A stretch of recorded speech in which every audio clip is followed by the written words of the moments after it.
मौला के नाथ शेर खुदा आप हदीस पाक रावी ने सुभान अल्लाह ऊंची आवाज में शेर खुदा हदीस पाक रावी ने आप फरमाते कि मेरे करीम आका रऊफ रहीम सल्लल्लाहु अलैहि वसल्लम ने इरशाद फरमाया कि अल्लाह अबू बकर ते रहम फरमाए। मैं अर्ज की थी शेर खुदा फरमाते ने या रसूलुल्लाह सल्लल्लाहु अलैहि वसल्लम क्यों अल्लाह ताला अबू बकर सदीक ते रहम फरमाए। मेरे आका फरमाते ने सदीक अकबर ने अपनी बेटी का निकाह मेरे नाल कीता है। दूसरी मरतबा फरमाया अल्लाह मेरे यार अबू बकर सदीक ते रहम फरमाए। उन्होंने मैनू चुक के ना अपने मोढियां दे गारे सौर तक पहुंचाया है। तीसरी मरतबा फरमाया अल्लाह अबू बकर ते रहम फरमाए। अली पाक अर्ज़ करते या रसूलल्लाह क्यों रहम फरमाए। मेरे आका फरमाते ने अबू बकर सदीक ने अपने माल चों मेरा गुलाम बिलाल हबशी को आजाद फरमाया।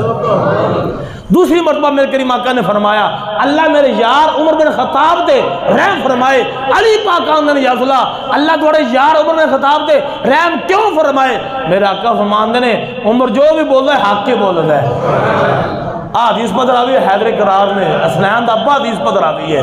उमर जो भी बोलता है हक बोलता है भावें गल कौड़ी होवे उमर हक बोलना है। तीसरी मरतबा मेरे करीम आका ने फरमाया अल्लाह मेरे उस्मान बिन अफ़ान दे रहम फरमाए। मैं अर्ज की या रसूलल्लाह क्यों।